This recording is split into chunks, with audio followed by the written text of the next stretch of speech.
भुवनेश्वर पूरा ओडिशा राज्य इधर ब्रीफिंग करुच्ची जदि देखा गत 24 घंटे राज्य में कांभा स्थान हल्का मध्यम वर्षा रेकर्ड कर सहित सर्वाधिक वर्षा रेकर्ड कर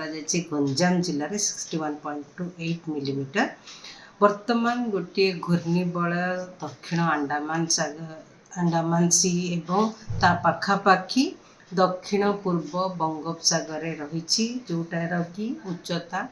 1.5 किलोमीटर पर्यंत रही समुद्र पतन ठारू यार प्रभाव रे गोटे लो प्रेशर एरिया माने लघुचाप क्षेत्र सृष्टि होवार संभावना रही दक्षिण पूर्व बंगोपसागर रे 21 तारीख पाखापाखी यार परवर्ती 48 घंटा मध्य पश्चिम उत्तर पश्चिम दिग को गति करने सहित अधिक घनीभूत हो एक अवपात परिणत होवार संभावना रही आमर दक्षिण बंगोपसागर केन्द्रीय भाग एवं ता पाखापाखी पश्चिम केन्द्रीय बंगोपसागर पाखरे रहिबार संभावना रही यार प्रभाव ओडिशा राज्य उपरे विशेष नहीं डायरेक्ट प्रभाव नहीं से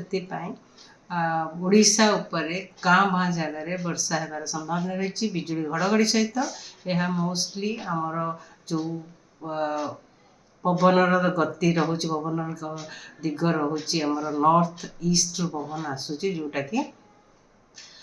उत्तर पूर्व दिगर पवन आसा फल कि मॉइस्चर आम राज्य को आमर उपकूलवर्ती अंचल इवन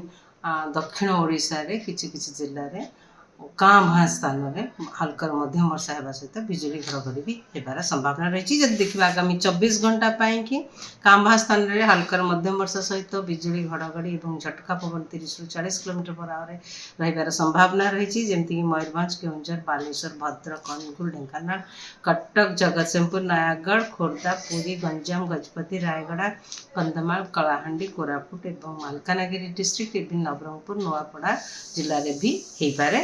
काली जदि देखा काली पागर स्थिति सामान गाँ भाँ स्थान में वर्षा सहित बिजुली घड़घड़ी होबार भी संभावना रही इवन 21 तारीख भी स्थिति सामान र20 तारीख का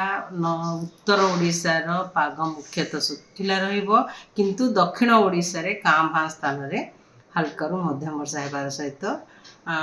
हल्का मध्यम वर्षा होबार संभावना रही 21 तारीख में स्थिति सामान दक्षिण ओडिशा रे हल्का मध्यम वर्षा रहिबार संभावना रही उत्तर ओडिशा रे पाग सुखिला रहिबार संभावना रही 21, 22, 23 तारीख से वर्तमान आमर राज्य रे विशेष पाग परिवर्तन होबार संभावना नहीं डिप्रेशन हैला पर पोर्ट वार्निंग जारी करा। धन्यवाद।